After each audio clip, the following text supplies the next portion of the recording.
Assalamualaikum warahmatullahi wabarakatuh.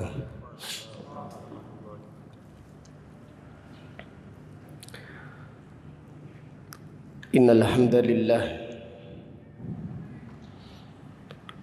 nahmaduhu wa nasta'inuhu wa nastaghfiruh wa na'udzu billahi min syururi anfusina wa min sayyiati a'malina. May yahdihillahu fala mudilla lahu wa may yudlil fala hadiya lahu. Wa ashhadu an la ilaha illallah wahdahu la syarika lah. Wa ashhadu anna Muhammadan abduhu wa rasuluh. Amma ba'du fa inna asdaqal hadits kitabullah wa khairal hadi hadi Muhammadin sallallahu alaihi wasallam wa syarrul umuri muhdatsatuha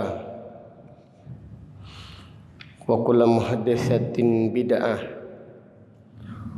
wa kullu bid'atin dhalalah wa kullu dhalalatin finnar. Allahumma faqihna fid din wa 'allimna at-ta'wil. Allahumma inna nas'aluka 'ilman nafi'ah wa rizqan thayyibah wa 'amalan mutaqabbalah.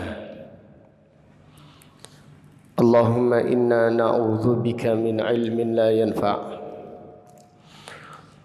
wa min qalbin la yakhsha' wa min nafsin la tashba'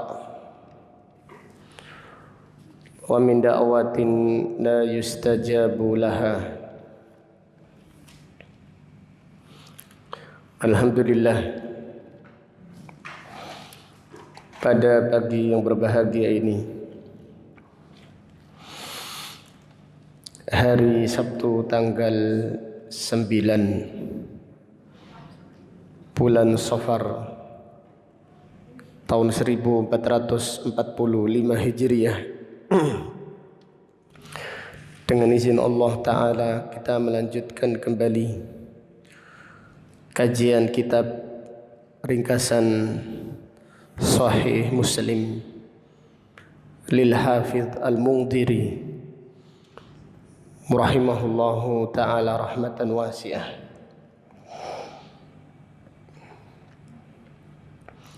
Qala al-musannif rahimahullah, babun karahiyatu an yushira biyadihi idza sallama minas shalah. Bab karahiyatu, dibenci atau makruh, an yushira biyadihi, seseorang memberi syarat dengan tangannya, idza sallama minas shalah, apabila dia salam di dalam salatnya. Bab ini menjelaskan bahwasannya berisyarat dengan tangan ketika salam hukumnya makruh, hukumnya dibenci dan dilarang oleh Rasulullah sallallahu alaihi wasallam. Jadi para sahabat ketika itu apabila salam, mereka selain mengucapkan salam, mereka juga memberi isyarat. Assalamualaikum warahmatullahi. Assalamualaikum warahmatullahi. Nah, ini dilarang oleh Rasulullah sallallahu alaihi wasallam. Cukup dengan menoleh ke kanan dan menoleh ke kiri. Tidak perlu dengan isyarat tangan. Jelas ya? Jadi bab ini menjelaskan ketika salam di dalam sholat cukup dengan membaca dan menoleh ke kanan serta ke kiri. Tidak perlu disertai dengan isyarat tangan. An Jabir ibn Samurah radhiyallahu anhu qala kunna idza shallaina ma'a Rasulillahi sallallahu alaihi wasallam qulna assalamu alaikum warahmatullah assalamu alaikum warahmatullah wa asyara biyadihi ilal janibain. Jabir ibnu Samurah radhiyallahu anhu berkata, kami para sahabat apabila salat bersama Rasulullah sallallahu alaihi wasallam kami membaca assalamualaikum warahmatullah assalamualaikum warahmatullah, dan kami menyertai dengan isyarat tangan assalamualaikum warahmatullah assalamualaikum warahmatullah. Faqala Rasulullah sallallahu alaihi wasallam alama tumi'una biaidikum. Kenapa kalian memberi isyarat ketika salam dengan tangan-tangan kalian? Kenapa ketika salam kalian berisyarat dengan tangan-tangan kalian? Wa fi riwayatin ma li arakum rafi'i aydiyakum ka'annaha adnabu khailin syumusin. Dalam riwayat yang lain Rasulullah sallallahu alaihi wasallam bersabda, kenapa aku melihat kalian mengangkat tangan-tangan kalian ka'annaha adnabu khailin syumusin, seperti ekor kuda liar. Artinya tidak tenang, bergerak terus. Fa inna ma yakfi ahadukum an yada'a yadahu ala fakhidihi thumma yusallimu ala akhihi man ala yaminihi wa shimali. Cukuplah kalian ketika sholat meletakkan tangan di atas paha. Paha yang dimaksud paha bawah dengan lutut, bukan paha atas, enggak, tapi paha apa? Bawah, yaitu paha dengan lutut. Tidak perlu dengan isyarat tangan. Kemudian menoleh dengan mengucapkan salam assalamualaikum warahmatullah assalamualaikum warahmatullah. Selesai bab ini ya.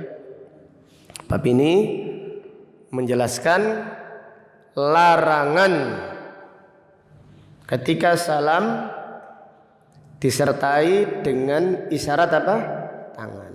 Assalamualaikum warahmatullah assalamualaikum warahmatullah. Dari hadis ini terdapat beberapa pelajaran dan faedah yang bisa diambil. Yang pertama, larangan berisyarat dengan tangan ketika salam di dalam sholat. Larangan berisyarat dengan tangan. Larangan berisyarat dengan tangan ketika salam di dalam sholat. Kalau di luar sholat, Assalamualaikum, boleh atau tidak boleh? Tidak masalah. Kalau di luar sholat tidak masalah, tidak ada larangan. Assalamualaikum atau Assalamualaikum, tidak masalah di luar sholat. Jadi yang dilarang adalah di dalam sholat. Jadi cukup mengucapkan salam dengan menoleh ke kanan dan menoleh ke kiri. Kemudian pelajaran berikutnya, fihi anna nabiyya sallallahu alaihi wasallam la yaskutu anil munkar. Nabi sallallahu alaihi wasallam tidak mendiamkan kemungkaran. Nabi sallallahu alaihi wasallam tidak mendiamkan kemungkaran. Jadi apabila kita melihat hadis-hadis Rasulullah sallallahu alaihi wasallam, maka ada perbuatan sahabat yang disetujui Nabi sallallahu alaihi wasallam dan ada yang diingkari oleh Nabi sallallahu alaihi wasallam. Yang disetujui Nabi sallallahu alaihi wasallam dinamakan sunnah. Sunnah apa ini? Sunnah takrir. Sunnah takririyah. Sunnah karena disetujui Nabi sallallahu alaihi wasallam. Bukan dinamakan bid'ah hasanah. Nah, ini yang salah kaprah. Akhirnya kita terpaksa menyalahkan Pak Kaprah.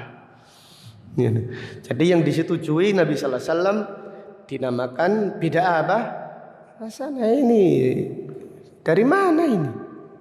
Tidak ada bid'ah hasanah. Kemudian Nabi sallallahu alaihi wasallam tidak menyetujui semua yang dilakukan para sahabat. Dan di sahabat melakukan demikian diingkari Nabi sallallahu alaihi wasallam. Sahabat melakukan demikian diingkari Nabi sallallahu alaihi wasallam. Terkadang Nabi sallallahu alaihi wasallam menyetujui. Sekarang pertanyaan, kenapa Nabi sallallahu alaihi wasallam menyetujui? Jadi apabila Nabi sallallahu alaihi wasallam menyetujui, ini berdasarkan wahyu dari Allah Subhanahu wa taala. Karena Nabi sallallahu alaihi wasallam ini muballighun anillah, menyampaikan risalahnya Allah Subhanahu wa ta'ala. La yantiqu anil hawa in huwa illa wahyun yuha. Tidak berbicara dengan hawa nafsunya, tidak berbicara sesuai seleranya. Oh ini tak setujui selera saya, oh ini tidak saya setujui karena saya tidak suka. Tidak seperti itu. Nabi sallallahu alaihi wasallam tidak menyetujui, Nabi sallallahu alaihi wasallam menyetujui, Nabi sallallahu alaihi wasallam meridhai, Nabi sallallahu alaihi wasallam mengingkari berdasarkan wahyu dari Allah Subhanahu wa taala.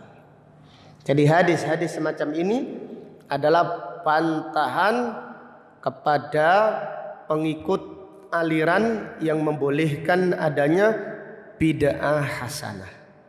Sampaikan kepada mereka bahwasannya tidak semua yang dilakukan para sahabat itu disetujui oleh Rasulullah sallallahu alaihi wasallam.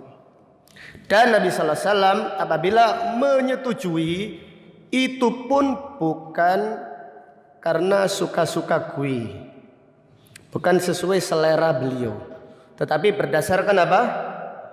Wahyu dari Allah Subhanahu wa taala. Apabila beliau mengingkari karena tidak ada dalilnya. Kenapa? Karena dasarnya ibadah itu dalil, bukan akal-akalan. Jadi contohnya hadis yang sudah kita baca, sahabat Barok menghafal doa sebelum tidur. Doanya agak panjang, lalu doanya ditutup amantu bi kitabikal ladzi anzaltah wa bi rasulikal ladzi arsalta. Jadi lafaz doanya amantu bi kitabikal ladzi anzalta wa nabiyyikal ladzi arsalta. Tapi bara. Jadi lafaznya yang diajarkan Nabi sallallahu alaihi wasallam, aku beriman kepada kitab yang kau turunkan dan kepada nabi yang engkau utus. Bara ini mengganti lafaz nabi dengan lafaz rasul. Kalau akal-akalan mana yang lebih mulia? Nabi atau rasul? Nabi atau rasul? Rasul ya. Bara ini hafalan, habis dihafal setoran kepada Rasulullah sallallahu alaihi wasallam. Bara menyetorkan hafalannya. Amantu bi kitabikal ladzi anzalta wa bi rasulikal ladzi arsalta. Nabi sallallahu alaihi wasallam menegur Bara, laisa hakada unzila ilayya, bukan seperti ini yang diturunkan kepadaku. Tetapi katakan wa bi nabiyyikal ladzi arsalta. Masalah lafaz saja. Nah, kok repot gitu katanya orang-orang yang pencetus bid'ah hasanah. Ini bukan masalah lafaz, ini masalah menghormati wahyu. Kalau wahyunya tidak ada rasul, kenapa diganti rasul? Kalau akal-akalan lebih iya bagus rasul ya, bagus juga ya gitu kan ya. Tapi Nabi sallallahu alaihi wasallam berkata, "Bara, tidak seperti itu diturunkan kepadaku." Hadisnya di Bukhari dan ada di dalam kitab Muslim yang sudah kita baca. Yang diturunkan kepadaku wa nabiyyikal ladzi arsalat, dan nabi yang kau utus. Subhanallah. Ini menunjukkan faedah bahwasannya Nabi sallallahu alaihi wasallam menyetujui dengan dalil. Dan apabila mengingkari, beliau mengingkari dengan apa? Dengan dalil, bukan dengan selera atau suka-suka gua. Jelas ya? Demikian. Jadi mereka-mereka yang mengatakan adanya bid'ah hasanah, kita bertanya, kalau para sahabat disetujui Nabi sallallahu alaihi wasallam, dan persetujuan Nabi sallallahu alaihi wasallam itu berdasarkan apa? Wahyu, bukan berdasarkan selera. Lanjenengan siapa yang menyetujui? Habib atau Gus atau Pak Yai atau habaib-habaib yang banyak khurafatnya, banyak pendustanya. Subhanallah, ada habib yang barusan datang, banyak dustanya, pembual khurafat, tapi umatnya ribuan. Kasihan. Allah yahdihim, semoga Allah memberi petunjuk kepada mereka. Jadi habaibnya habib tersebut pernah menoleh kayak gini, sambil senyum-senyum. Karena umatnya yang ribuan, ya Rasulullah, ya Rasulullah, histeris. Karena habibnya menyampaikan, sekarang Nabi sallallahu alaihi wasallam hadir, aku melihatnya. Allah, ya Allah, ya Allah. Subhanallah. Allah Ta'ala berfirman, fastakhaffa qaumahu fa'ata'u. Fir'aun itu membodohi kaumnya dan kaumnya mentaatinya. Subhanallah, seperti Fir'aun yang membodoh-bodohi pengikutnya. Subhanallah, dilihat kayak melihat burung terbang kayak ini. Subhanallah. Dan itu bukan sekali saja, berkali-kali. Apalagi kedatangan beliau, alhamdulillah kita masih mengatakan beliau ya, lumayan ini. Kedatangannya ke Indonesia ini diperintahkan langsung oleh Rasulullah sallallahu alaihi wasallam. Astagfirullahaladzim. Khurafatnya ini loh, banyak yang percaya. Subhanallah. Kemudian ada lagi khurafatnya. Ada seorang habib mengunjungi kuburannya Nabi sallallahu alaihi wasallam. Ternyata beliau tidak ada. Ditemui Fatimah. Fatimah berkata, Nabi sallallahu alaihi wasallam sedang mengunjungi Habib. Allahu Akbar. Astagfirullahaladzim. Demikian ya ini. Mereka tidak punya dalil, makanya mengajarkan khurafat. Gimana? Banyak di antara para ulama kalau mengingkari kesyirikan itu dengan keras. Itu adalah dajjal. Artinya pendusta. Dusta itu ada tingkatannya. Dusta ringan, dusta sedang, dusta berat. Saking dustanya itu sampai dikatakan dajalah. Saking dustanya, konyol gitu loh. Orang semuanya tahu sebenarnya. Ini di kemana? Mana akidah mereka? Nabi sallallahu alaihi wasallam itu sudah meninggal dunia. Kok main jenguk-jengukan ndak ada anaknya yang menemui kayak gitu. Anaknya menemui beliau. Kemudian disampaikan mohon maaf Nabi sallallahu alaihi wasallam ndak ada karena sedang mengunjungi Habib. Sampai Habibnya menolak ini. Insyaallah. Astagfirullahaladzim. Innalillahi wa inna ilaihi rajiun. Jadi demikian. Jadi orang-orang yang semacam itu kita kasihan. Kita tetap mendoakan. Al-hidayah biadillah. Semoga Allah memberi petunjuk kepada mereka. Tetapi kita tetap tegas dengan kemungkaran. Apalagi terhadap kesyirikan. Kita wajib menyampaikannya. Kita wajib menyampaikan kepada umat bahwasanya perbuatan tersebut adalah khurafat. Bahkan itu adalah kekufuran. Itu kekufuran. Mengatakan Nabi sallallahu alaihi wasallam hadir itu kufur. Malaikat melihat malaikat. Subhanallah. Ibnu Taimiyah rahimahullah, ulama besar kaum muslimin. Imam besar kaum muslimin, Syekhul Islam Ibnu Taimiyah. Di penjara dia. Kemudian di luar penjara ada Ibnu Taimiyah sedang ngajar. Raja panik. Coba cek di penjara apakah ada Ibnu Taimiyah. Kemudian rajanya langsung turun mengecek dengan yaitu dirinya sendiri, memastikan apakah Ibnu Taimiyah masih di penjara. Ternyata Ibnu Taimiyah masih di penjara. Kemudian raja bertanya, "Wahai Imam, yang di luar sana itu siapa? Kok rame beritanya, viral sekali. Engkau ngajar." Ibnu Taimiyah bayangkan akidah. Ibnu Taimiyah berkata yang di luar sana itu jin katanya. Jin yang pernah menghadiri majelisku, melihat wajahku, lalu dia menyerupaiku. Kemudian ditanya, kenapa engkau tidak mengatakan itu malaikat? Kata Ibnu Taimiyah, enggak, malaikat itu tidak dusta. Al-malaika la yakdzib. Malaikat itu tidak dusta, tidak mungkin malaikat melakukan seperti itu. Itu adalah jin katanya. Subhanallah, Ibnu Taimiyah tidak mengatakan iya malaikat itu hati-hati mbak aku ini. Diluka sampai entek isan iki. Saya di penjara sekarang. Hati-hati itu malaikat, muridku ya malaikat. Sampai macam-macam memasukkan saya ke dalam penjara ini. Lihatlah akidah.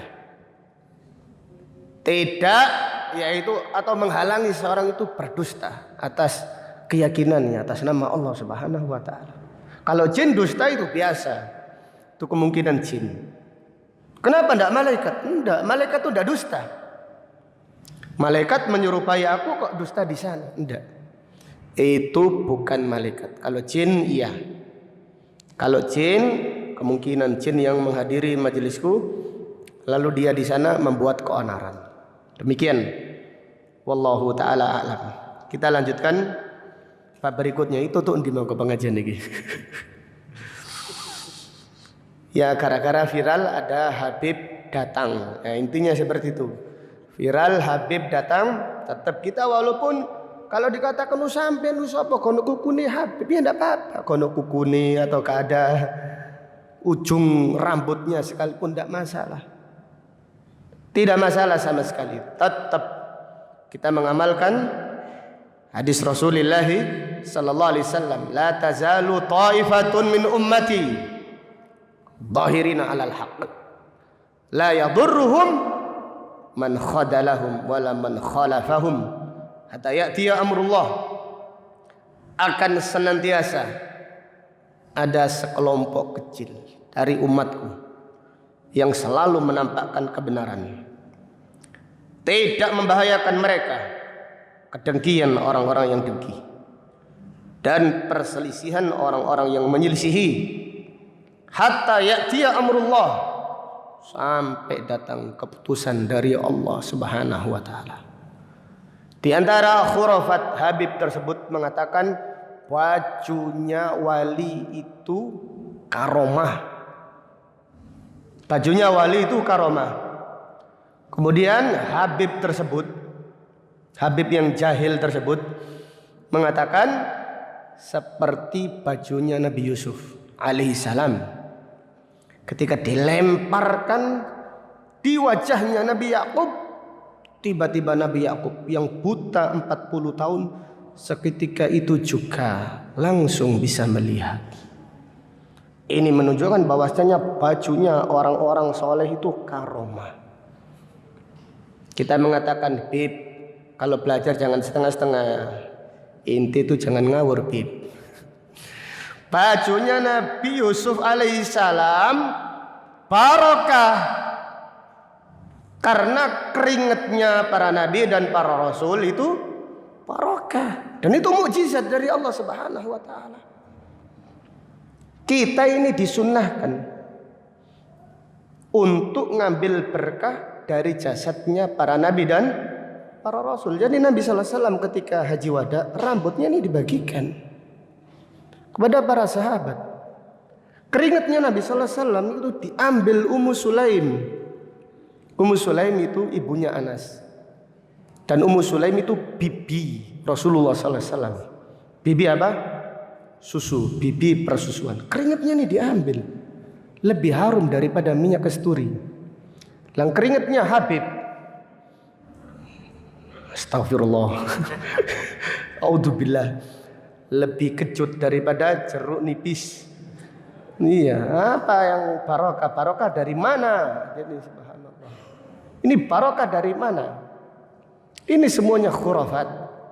Itu semuanya khurafat. Mereka tidak mengajarkan Al-Quran, tidak mengajarkan hadis Rasulullah sallallahu alaihi wasallam. Mereka mengajarkan khurafat, kemudian dongeng-dongeng yang dusta untuk melariskan kesyirikan mereka serta kesesatan mereka. A'udzubillah. Allah Ta'ala berfirman, wa ikhwanuhum yamuddunahum fil ghayyi tsumma la yuqsirun. Dan teman-temannya syaitan, wa ikhwanuhum ay wa ikhwanus syayatin, dan teman-temannya syaitan, yamuddunahum fil ghayyi, syaitan membantu mereka, memudahkan mereka, menambahkan mereka di dalam kesesatan, di dalam kebodohan. Tsumma la yuqsirun. Kemudian syaitan tidak bosan-bosan membantu mereka supaya semakin tambah sesat, tambah menyimpang, tambah jauh dari kebenaran. Waliyadzubillah. Jadi demikian, kita selain belajar sunnah, belajar tauhid, kita juga harus mengetahui perkara-perkara jahiliyah supaya kita menghindarinya. Karena orang kalau tidak tahu ini khurafat, ini kesyirikan, ini bid'ah, kalau dia tidak tahu, dikhawatirkan dia akan terjerumus ke dalam perkara-perkara tersebut. Umar ibn al-Khattab berkata, akhafu min hadhil ummah man la ya'rifu umural jahiliyah. Aku khawatir umat ini tidak mengetahui perkara-perkara jahiliyah. Kenapa? Karena tauhid tidak akan bisa diketahui dengan benar kecuali seseorang bisa mengetahui kesyirikan. Sunnah pun seseorang tidak akan faham sunnah dengan benar sampai dia mengetahui apa? Bid'ah. Demikian. Maka yang pernah kita sampaikan pada pertemuan yang lalu atau beberapa pertemuan yang lalu, kita membaca doa, wa a'udzubika min syarri fitnatil masihid dajjal. Aku berlindung kepadamu ya Allah dari bahayanya keburukan fitnah dajjal. Sekarang pertanyaan, Kenapa kita berlindung dari fitnah Dajjal sedangkan Dajjal belum keluar? Apa jawabannya? Kemarin sudah disampaikan. Iya, supaya kita dilindungi oleh Allah dari Dajjal junior. Ya, seperti Habib dusta, yaitu Dajjal junior.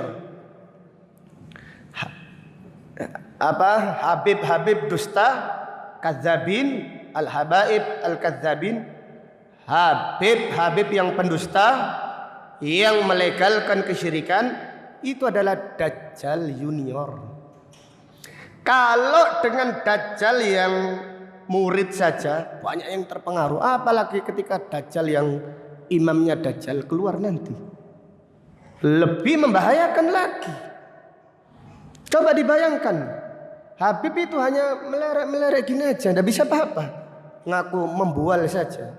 Saya melihat malaikat, padahal yang dilihat itu genteng.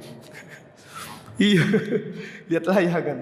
Tapi di luar, di dalam gedung soalnya, atau di dalam masjid, senyum-senyum. Jamaahnya yang ribuan histeris. Subhanallah ya Rasulullah, marhaban ya Rasulullah, marhaban, ahlan wa sahlan. Habibnya senyum-senyum. Alangkah dustanya. Demikian. Ini Dajjal junior seperti itu. Kalau Dajjal yang asli, bawa sungai, bawa emas. Emas itu mengikuti Dajjal seperti tawon mengikuti apa? Ratu. Kemana-mana ya.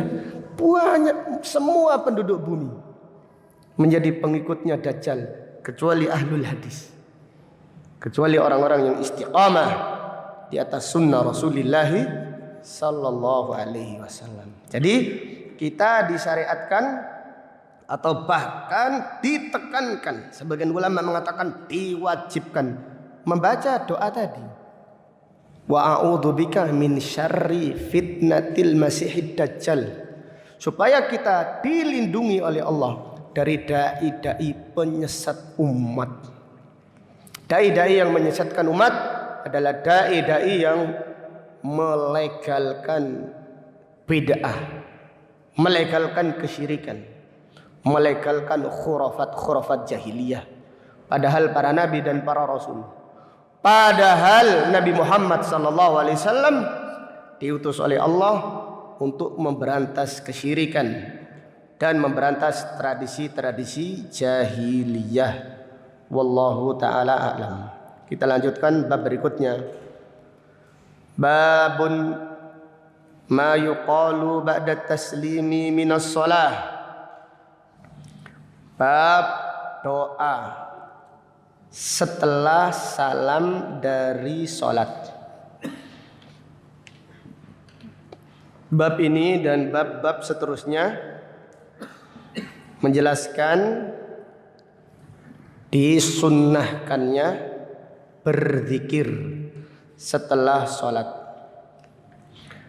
Warrad maula al-Mughirah bin Syu'bah qala kataba al-Mughirah ibnu Syu'bah ila Muawiyah anna Rasulullah sallallahu alaihi wasallam kana idza faragha minas salati wassalam wa sallama qala la ilaha illallah wahdahu la syarika lah lahul mulku wa lahul hamdu wa huwa ala kulli syai'in qadir Allahumma la mani'a lima a'taitah wa la mu'tiya lima mana'tah wa la yanfa'u dal jaddi minkal jaddu.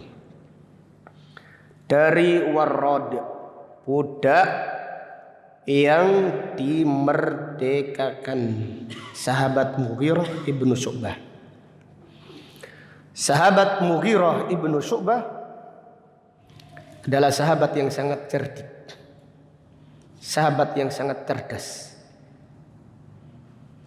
Dan sahabat Mughirah ini dari Taif. Karena ada hubungannya dengan khurafat, kita mengkisahkan kisah sejenak tentang Mughirah yang diperintahkan oleh Nabi sallallahu alaihi wasallam untuk menghancurkan berhala Lat. Jadi orang-orang Arab dulu punya banyak berhala, tapi berhala terbesar adalah Lata dan Uzzah. Lata ini, Lat, Al-Lata. Al-Lata itu kalau menurut mereka perempuannya Allah. Nah main-main ini berhala terbesar ini. Jadi Allah itu mudzakkar. Kalau kita belajar bahasa Arab kata mereka, Latnya ini perempuan, yaitu berhala Lat. Dan Nabi sallallahu alaihi wasallam mengutus beberapa sahabat. Ada Khalid ibn Walid pimpinannya, kemudian ada Mughirah ibn Syu'bah. Sesampai mereka di Taif, Mughirah berkata, "Wahai para sahabat, biarkan aku yang menghancurkan Lat. Saya akan menjadikan kalian tertawa, terpingkal-pingkal dari sikapnya orang-orang Taif." Jadi karena ketika itu Islam ini sudah kuat, Mekah saja sudah tunduk, apalagi Taif. Nah, jadi mereka wis pasrah saja. Setelah diumumkan berhala Lat akan dihancurkan, mereka semuanya hadir, ribuan orang, puluhan ribu, tua kecil, muda, sehat, bahkan yang sakit pun ikut hadir. Karena Tuhan yang mereka sembah selama ini akan dihancurkan. Ini peristiwa besar. Kalau mereka tidak mau, mereka diperangi oleh Nabi Sallallahu Alaihi Wasallam. Dan mereka khawatir. Karena berhala-berhala yang ada di Masjidil Haram yang jumlahnya 360 hancur sudah. Uzza sudah hancur. Ini Lat ini. Ini Uzza sudah hancur lebih dahuluan. Sekarang Lat. Mereka semuanya tidak berani.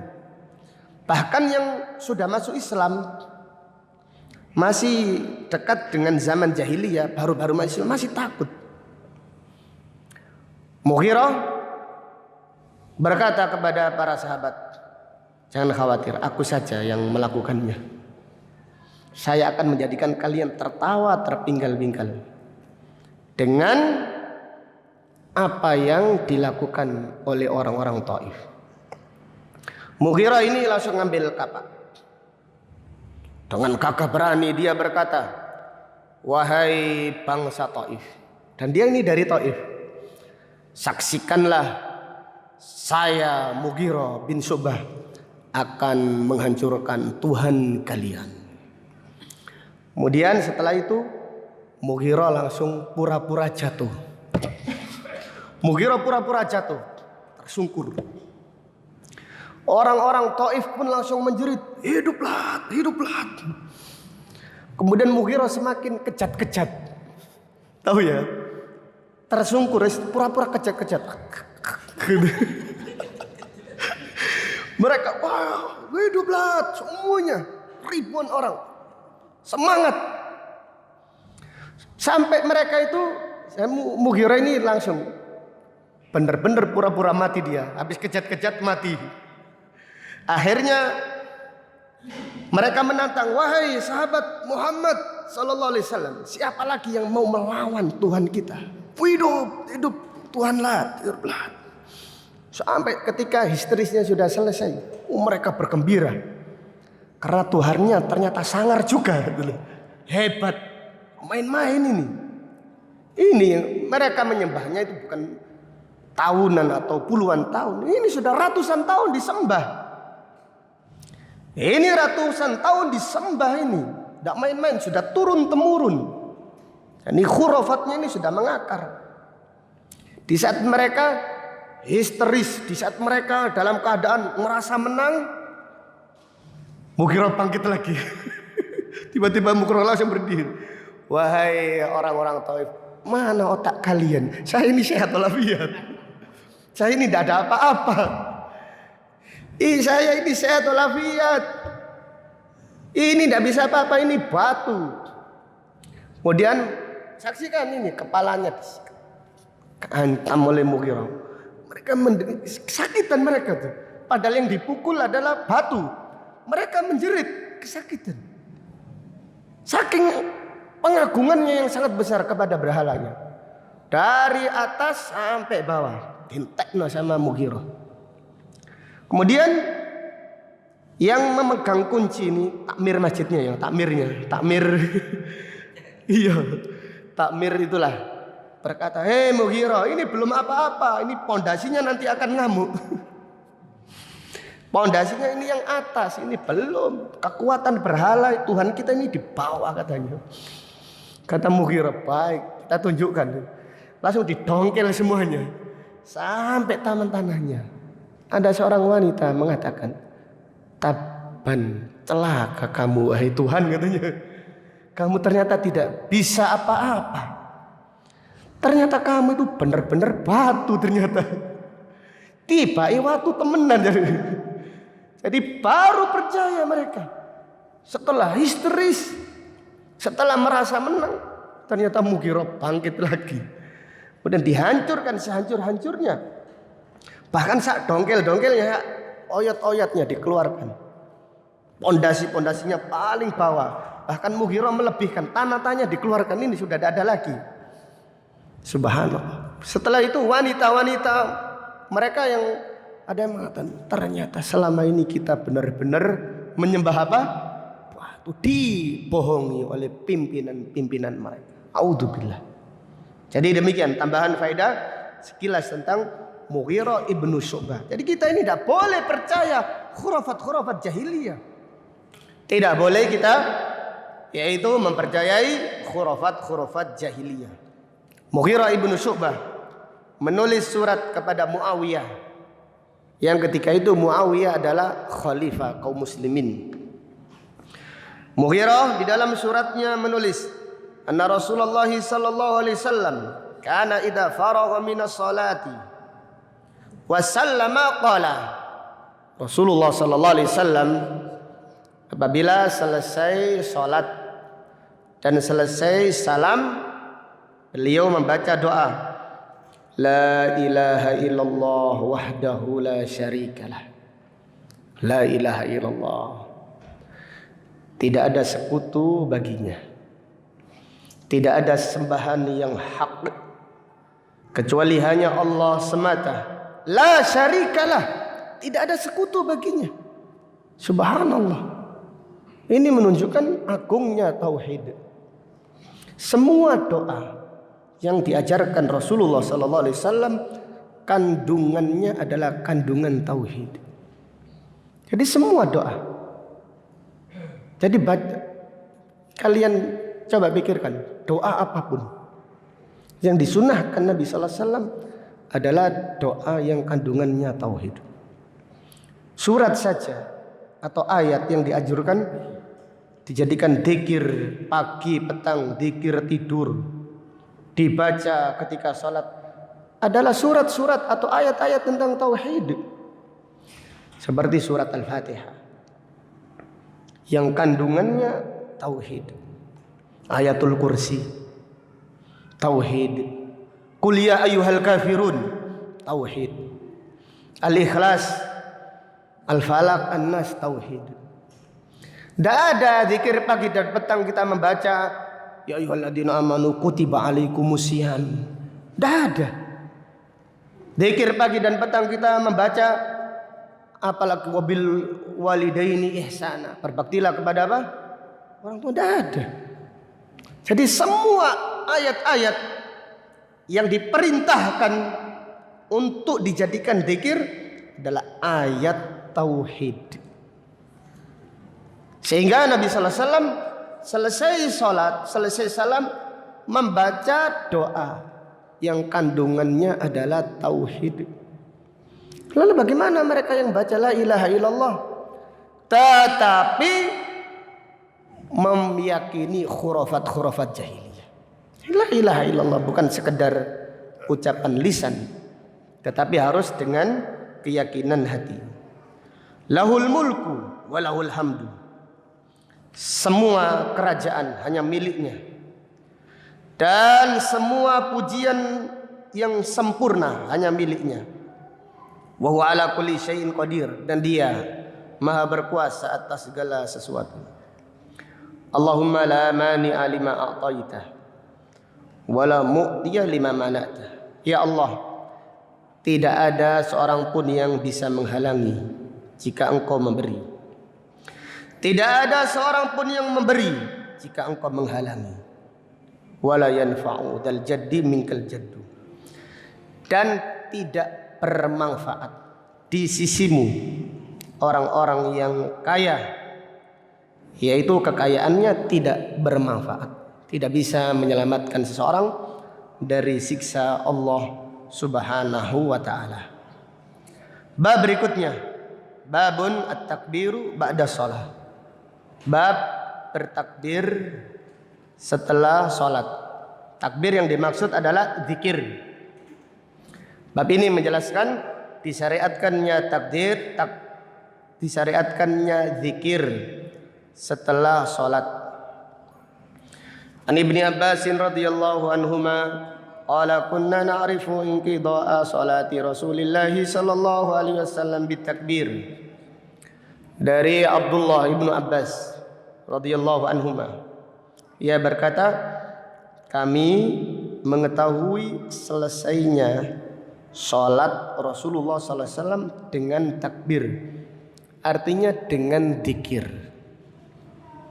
Karena ketika itu Rasulullah sallallahu alaihi wasallam mengajarkan dzikir kepada para sahabatnya dengan jahriyah. Jadi awal mulanya Rasulullah sallallahu alaihi wasallam mengajarkan dzikir kepada para sahabat dengan jahriyah. Tetapi ketika para sahabat sudah memahami dzikir setelah sholat, sudah hafal, maka Nabi sallallahu alaihi wasallam membaca secara sirriyah. Al-Imam Syafi'i rahimahullah sendiri mengatakan dzikir setelah sholat itu sirriyah. Adapun hadis-hadis macam ini maknanya adalah lit ta'lim, untuk mengajarkan. Contohnya Nabi sallallahu alaihi wasallam salat janazah dengan jahriyah. Sunnahnya salat janazah itu jahriyah atau sirriyah? Sirriyah. Tetapi Nabi sallallahu alaihi wasallam melakukannya lit ta'lim, untuk mengajarkan. Demikian pula salat zuhur, bacaannya sirriyah atau jahriyah? Sirriyah atau jahriyah salat zuhur? Sirriyah, pelan. Tetapi di dalam riwayat yang sudah kita baca, Nabi sallallahu alaihi wasallam pernah membaca dengan jahriyah. Ini lit ta'lim. Untuk apa?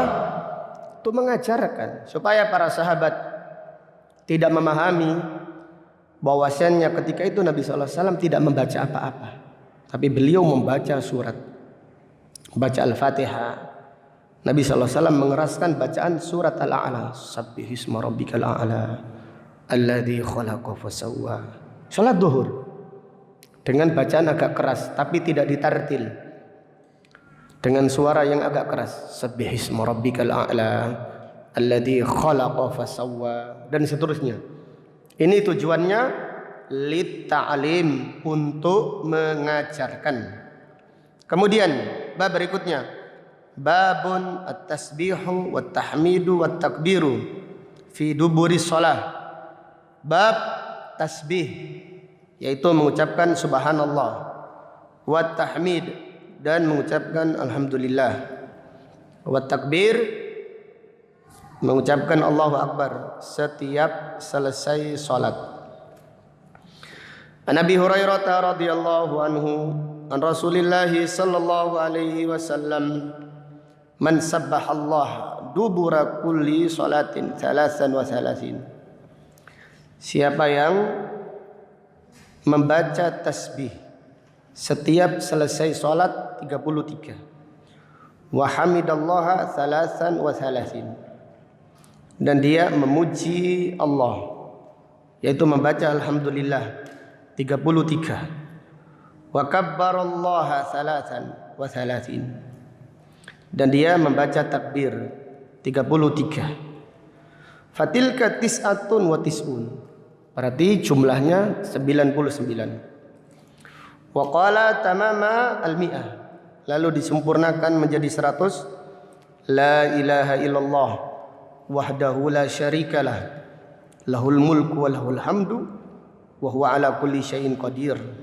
Siapa yang baca ini dengan khusyuk dengan menghadirkan hati, ghufirat khotoyahu, dosa-dosanya diampuni oleh Allah, walau kanat mithla zabadil bahar, walaupun dosanya seperti buih yang ada di lautan. Ini adalah doa yang agung dan semua kandungannya adalah kandungan tauhid. Sabbahallah, subhanallah, maha suci Allah dari sifat-sifat yang kurang, maha suci Allah dari sekutu dan tandingan, maha suci Allah dari membutuhkan makhluknya atau dari diserupakan dan disamakan dengan makhluknya. Alhamdulillah, segala puji hanya milik Allah. Artinya pujian yang sempurna hanya milik Allah Subhanahu wa ta'ala. Kemudian yang perlu kita ketahui bahwasannya tasbih dan tahmid serta takbir yang diajarkan oleh Rasulullah sallallahu alaihi wasallam ada beberapa, yaitu cara. Yang pertama seperti ini. Cara yang kedua, takbirnya ditambahi 1. Jadi menjadi berapa? 100. Ini riwayatnya sahih. Jadi bisa dirujuk kembali kitab Fathul Bari, yaitu Syarah Sahih Al-Bukhari. Hafidz Ibnu Hajar menyebutkan riwayat-riwayat yang banyak. Cara yang umum seperti ini. Yang kedua, tasbihnya 33, tahmidnya 33, takbirnya berapa? 34. Genap menjadi berapa? 100. Ini cara yang kedua. Cara yang ketiga, jadi amalkan supaya kita ini tidak garing di saat zikir. Nah, kalau kita ini berzikir bermacam-macam, tapi ada riwayatnya yang sahih, ini lebih menghadirkan hati. Tapi kalau zikir satu lafaz saja, kita ini membaca tidak terasa sudah selesai. Kita akan membaca, tidak terasa tiba-tiba ternyata sudah apa? Selesai. Yang ketiga, riwayat Imam Ahmad, tasbih 25. Catat ya. Tahmid 25. Takbir 25. Tahlil 25. Menjadi berapa? 100. Jadi tasbih 25, subhanallah 25. Ini otomatis mengubah mindset kita ini. Wah, ini 25 ini ngitungi apa iki? Dia kan dihitung ini 25 kita ini. Biasanya 33 wis apal ketepal. Nah, sekarang 25, otomatis kita lebih fokus. 25. Kemudian tahmidnya 25. Takbirnya 25. Tahlil saja la ilaha illallah, la ilaha illallah. Totalnya 25. Genapnya menjadi berapa? 100. Ini cara yang keberapa sekarang? 3. Sekarang yang keempat.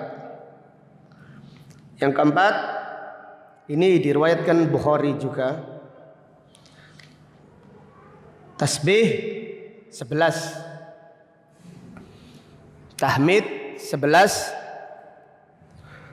takbir 11. Totalnya berapa? 33. Ya sampai sabar dhisik. Iya, 11 menjadi berapa? 33. Ini yang keempat. Yang kelima seperti yang disampaikan Pak Budi. Tasbih 10, tahmid 10, takbir apa? 10. Total berapa? 30. Kapan yang sedikit ini diamalkan? 1. Kalau kita ini sibuk pada pekerjaan, ya daripada tidak zikir, kita baca tadi 11 atau 10. Ini riwayatnya sahih dari Abu Hurairah juga. Demikian pula kadang-kadang kita tahu, tetapi untuk mengagungkan sunnah Rasulullah sallallahu alaihi wasallam, tanda cinta. Cinta itu mengamalkan. Tanda cinta itu mendorong seorang untuk amal. Jadi kadang-kadang kita membaca zikir yang pendek tadi karena kecintaan kita kepada Rasulullah sallallahu alaihi wasallam. Kemudian di antara hikmah kita membaca gantian tadi supaya lebih menghadirkan hati, supaya lebih khusyuk. Contohnya kita nanti salat zuhur, saya niat tak zikir membaca subhanallah 25, alhamdulillah 25, Allahu Akbar 25, la ilaha illallah berapa? 25. Ini lebih menghadirkan hati. Tetapi kalau zikir kita ini satu paket itu saja, terus seperti itu, maka kita ini kurang khusyuk, hati kurang hadir. Karena setiap sholat rakaat pertama pasti inna a'tainakal kautsar. Ya sholat sunnah. Yang kedua pasti al-ikhlas. Kalau tidak wal asr ya al-kautsar. Sampai ngelontok apalannya itu. Wal asr tidak pernah keliru. Ya salah jenengan murojaah terus ketika sholat apa? Sunnah. Ya hafal. Tetapi kurang menghadirkan. Tetapi kalau kita kadang-kadang baca surat ini, kadang-kadang baca surat yang lain, ini lebih menghadirkan hati. Artinya lebih khusyuk. Jelas ya? Jadi tasbih ada 5 macam tadi. Ada 5 macam. Yang umum ya ini tadi. Semuanya 33. Kemudian digenapkan 100 dengan la ilaha illallah wahdahu la syarikalah lahul mulku wa lahul hamdu wa huwa ala kulli syai'in qadir. Yang kedua sama, hanya saja takbirnya 34. Yang ketiga semuanya 25. Ditambahi la ilaha illallah 25 menjadi 100. Yang ketiga, yang keempat 11. Yang kelima berapa? 10. Jadi amalkan sunnahnya Rasulullah sallallahu alaihi wasallam. Jadi kadang-kadang ini, kadang-kadang itu, ini lebih indah, lebih mencintai sunnah Rasulullah sallallahu alaihi wasallam. Kesimpulan zikir setelah sholat fardu. Yang pertama, membaca istighfar 3 kali.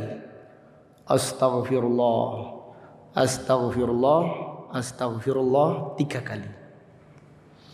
Kemudian yang kedua, membaca Allahumma antas salam wa minkas salam tabarakta dzal jalali wal ikram. Jadi yang pertama baca astaghfirullah, astaghfirullah, astaghfirullah. Allahumma antas salam. Yang kedua Allahumma antas salam wa minkas salam tabarakta dzal jalali wal ikram. Kecuali salat subuh tambahan, setelah salam disunahkan membaca Allahumma inni as'aluka ilman nafi'ah wa rizqan thayyiba wa amalan mutaqabbalah. Ini khusus salat subuh saja. Kemudian langsung astaghfirullah, astaghfirullah, astaghfirullah. Allahumma antas salam wa minkas salam tabarakta dzal jalali wal ikram. Ketiga, membaca la ilaha illallah wahdahu la syarikalah lahul mulku wa lahul hamdu wa huwa ala kulli syai'in qadir. Kalau kita mau lebih lagi ditambahkan di sini Allahumma la mani'a lima a'taitah wa la mu'tiya lima mana'ta wa la yanfa'u dal jaddi minkal jaddu. Atau kalau ada tambahan lagi la ilaha illallah wa la na'budu illa iyyah mukhlishina lahuddin walau karihal kafirun. La ilaha illallah wahdahu la syarikalah lahul mulku wa lahul hamdu wa huwa ala kulli syai'in qadir. La haula wa la quwata illa billah. Ini semuanya ada riwayatnya. Kalau disebutkan di sini Allahumma la mani'a lima a'taita wa la mu'tiya lima mana'ta wa la yanfa'u dal jaddi minkal jaddu. Baru setelah itu membaca subhanallah. dengan perincian tadi. Setelah membaca tasbih, tahmid, takbir, tahlil, kemudian dilanjutkan dengan membaca ayatul kursi. Siapa yang membacanya setiap selesai salat, lam yamna'hu min dukhulil jannah illal maut. Kata Nabi sallallahu alaihi wasallam, tidak ada yang menghalanginya untuk masuk surga kecuali kematian. Artinya siapa yang membaca ayat kursi setelah sholat ikhlas dan khusyuk, Allah akan menjaminnya masuk surga. Kemudian setelah itu ditambahkan al-ikhlas 1 kali, al-falaq satu kali, kemudian an-nas 1 kali, kecuali sholat subuh. Berapa kali? Subuh dan maghrib 3 kali. Kemudian tambahan khusus sholat maghrib dan sholat subuh disunahkan membaca tahlil 10 kali yang lafadznya la ilaha illallah wahdahu la syarikalah lahul mulku wa lahul hamdu yuhyi wa yumitu wa huwa ala kulli syai'in qadir. Disunahkan tidak bergerak dari tempatnya sampai selesai membaca ini 10 kali, baru silahkan duduk bersila. Jadi setelah membaca atau setelah salam, baca tadi astaghfirullah, Allahumma anta salam, la ilaha illallah, kemudian wala yanfa'u dzal jaddi minkal jaddu, tambahkan 10 kali, la ilaha illallah wahdahu la syarikalah lahul mulku wa lahul hamdu yuhyi wa yumitu wa huwa ala kulli syai'in qadir.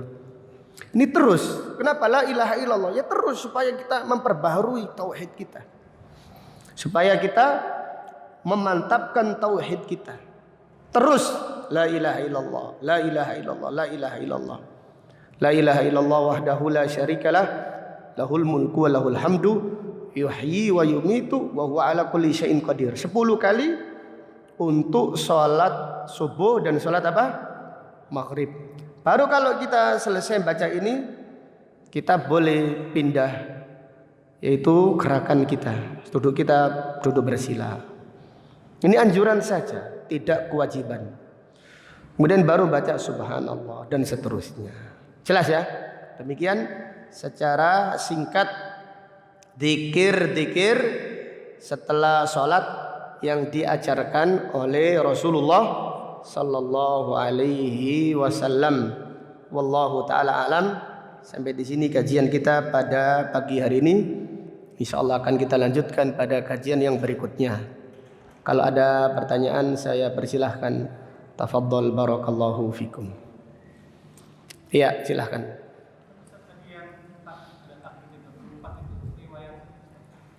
Bukhari 34 Bukhari. Semuanya Bukhari Muslim. Kecuali yang 25 riwayat Imam Ahmad.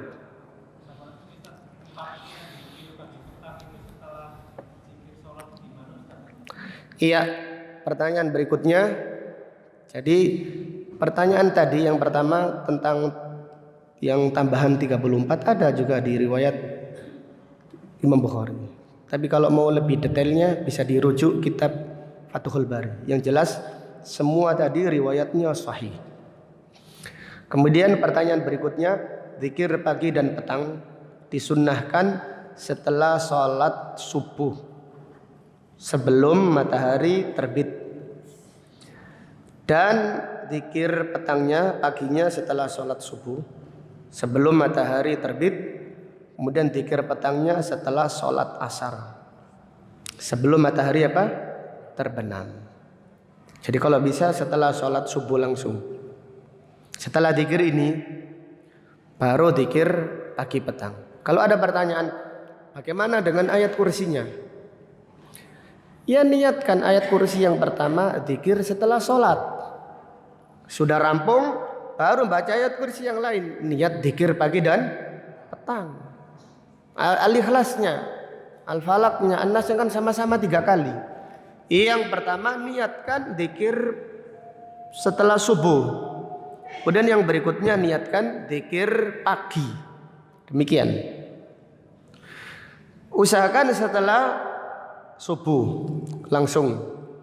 Ini lebih meringankan. Karena apa? Kalau kita ini fokus, insya Allah semua zikir pagi dan petang akan kita baca dalam waktu 10 menit insya Allah. Paling lambat mungkin 15 menit. Tetapi kalau kita tunda, kita sibuk gitu ya, kita kodok saja nanti ini wis tidak ada wisan. Tiba-tiba kita sholat duhur, kita ingat dulu ya ternyata tadi belum zikir pagi. Ini seperti itu. Dan kalau kita ini contohnya zikir pagi, kalau di masjid, zikir asar gitu, zikir petang di masjid lebih cepat. Tapi kalau kita sambil ngobrol dengan istri, 1 jam gak mari-mari. Sedek ya, zikir durung mari. Istri kita ngomong aja, kita jawab juga, terpaksa juga jawab juga. Ini sini lah dong, mari zikir pagi. Sambil zikir ya, sambil jawab, sambil zikir. Gak mari-mari nih.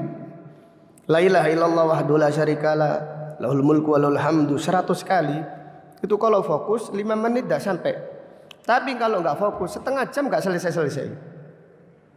Nah, ini faedahnya istiqomah. Jadikan rutinitas. Kemudian kalau sudah menjadi biasa, lama-lama akan menjadi kelezatan. Demikian wallahu a'lam. Dan salah satu faedahnya, kenikmatan penghuni surga yang paling dicintai penghuni surga itu nikmat apa ya ikhwah? Nikmat apa? Melihat wajah Allah. Dan melihat wajah Allah itu tidak sama antara penghuni surga, antara satu dan yang lain. Kenikmatan melihat wajah Allah bagi penghuni surga tidak sama antara satu dan yang lain. Ada yang melihat Allah setiap beberapa hari sekali. Ada yang melihat Allah setiap Jumat sekali. Dan yang paling besar, yang paling nikmat, mereka melihat Allah, yaitu setiap pagi, setiap petang. Allahu Akbar. Jadi jangan bayangkan ya, gak bisa dibayangkan. Jadi melihat, coba bayangkan orang itu menziarahi para nabi dan para rasul setiap hari, nikmat atau enggak? Subhanallah, ini melihat Allah. Melihat Allah Subhanahu wa taala. Itulah rahasia kenapa Allah mensyariatkan zikir pagi dan petang. Allah taala berfirman, ya ayyuhalladzina amanu dzkurullaha dzikran katsira wasabbihuhu bukratan wa asila. Wahai orang-orang yang beriman, berzikirlah kepada Allah dengan zikir yang banyak dan bertasbihlah di waktu pagi dan petang. Waktu pagi artinya setelah subuh, waktu petang artinya setelah asar. Wallahu a'lam. Ya, silakan.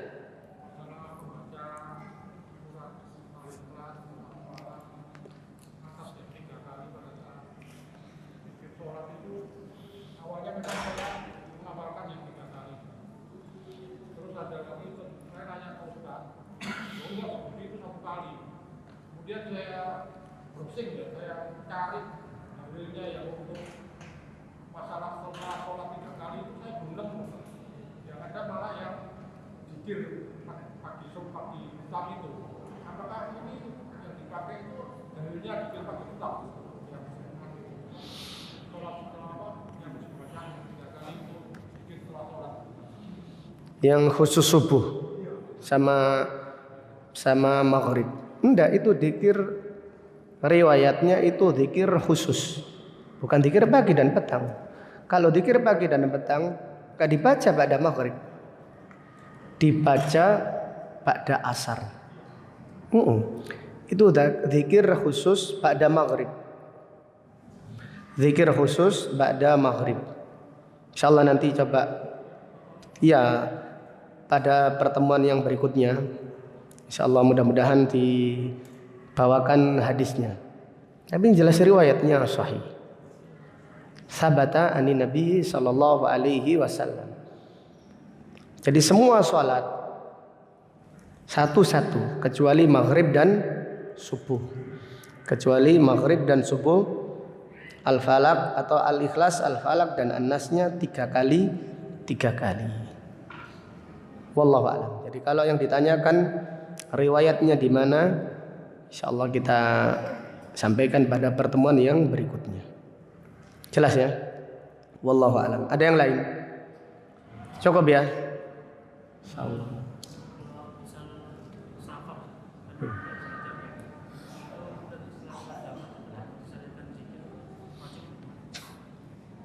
Setelah jamak, apakah tetap dzikir? Dzikir iya, tidak wajib.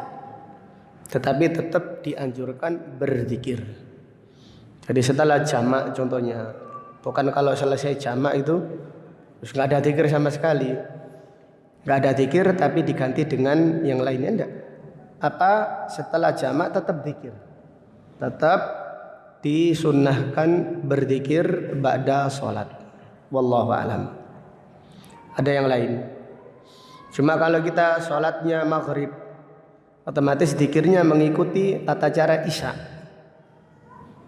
Karena maghrib sudah selesai, kita dzikirnya dzikir isya. Wallahu a'lam. Cukup ya. Baik, kalau tidak ada pertanyaan kita cukupkan. Berarti insya Allah kita ada liburan ini Pak Budi. Ada liburan insya Allah. Libur 2 kali insya Allah.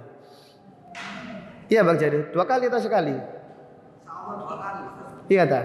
Bang Jandurin jalur prei ini. Iya, kita mohon maaf pada teman-teman, ini berat hati sebenarnya. Saya berangkat umroh mundur-mundur terus ini sampai setengah tahun ini. Insya Allah kita libur sejenak 2 kali karena ada udzur umroh. Demikian. Insya Allah nanti setelah itu insya Allah kita lanjutkan kembali seperti biasanya. Wallahu ta'ala alam. Sampai di sini kajian kita. Insya Allah akan kita lanjutkan pada pertemuan-pertemuan yang akan datang. Allahumma qsim lana min khasyatika ma tahulu bihi bainana wa baina ma'asi, wa min ta'atika ma tuballighuna bihi jannatak, wa minal yaqini ma tuhawwinu bihi alaina masa'ibad dunya. Allahumma matti'na bi asma'ina wa absarina wa quwwatina ma ahyaitana waj'alhu al-waritha minna waj'al tha'rana 'ala man zalamana wansurna 'ala man 'adana wa la taj'al musibatana fi dinina wa la taj'alid dunya akbara hammina wala mablagha ilmina wala tusallit alaina man la yarhamuna. Allahumma ighfir lana wa liwalidina warhamhuma kama rabbawna shighara. Rabbana hab lana min azwajina wa dhurriyyatina qurrata a'yun waj'alna lil muttaqina imama. Rabbana ighfir lana wa li ikhwanina alladhina sabaquna bil iman wa la taj'al fi qulubina ghillan lil ladzina amanu. Rabbana innaka ra'ufur rahim. Allahumma inna nas'aluka husnal khatimah. Allahumma ja'al akhira kalamina min hadhihi dunya la ilaha illallah. Subhanaka Allahumma wa bihamdika asyhadu an la ilaha illa anta astaghfiruka wa atubu ilaik. Wa sallallahu ala nabiyyina Muhammad wa ala alihi wa sahbihi wa sallama taslima. Kemudian ada titipan doa, kita berdoa kepada Allah Subhanahu wa taala semoga istrinya Pak Bahrun diberi kesembuhan oleh Allah Subhanahu wa taala. Amin ya rabbal alamin. Jadi istri Pak Bahrun, beliau hadir di pengajian kita dulu. Sekarang beliau sedang sakit dan cukup lama sakitnya. Kita berdoa semoga Allah Subhanahu wa taala memudahkan kesembuhan kepada beliau. Amin ya rabbal alamin. Dan apabila ada pertanyaan, bagaimana? Ada beberapa pertanyaan, namun kita lupa menjawabnya, atau kita waktu itu menjawab di luar majelis taklim. Apa hukumnya berdoa setelah pengajian? Ini adalah sunnah Nabi Sallallahu Alaihi Wasallam. Ini adalah sunnah Rasulullah Sallallahu Alaihi Wasallam. Hadis riwayat Imam Tirmidzi dari sahabat Abdullah ibnu Umar, beliau berkata, tidak pernah Nabi sallallahu alaihi wasallam bermajelis kepada kami atau dengan kami kecuali beliau membacakan doa tadi, Allahumma qsim lana min khasyatika. Jadi berdoa setelah majelis taklim itu sunnah yang mahjura, sunnah yang ditinggalkan oleh teman-teman sunnah. Tapi kalau pengajian yang di luar sunnah, malah kalau ngaji itu biasa, mereka fokus kalau sebelum selesai baru mereka fokus. Itu sunnah, kita harus objektif di dalam menilai. Itu sunnah Rasulullah sallallahu alaihi wasallam. Kemudian baru kalau menjelang akhir ditutup dengan kafaratul majlis. Demikian. Barakallahu fikum. Assalamualaikum warahmatullahi wabarakatuh.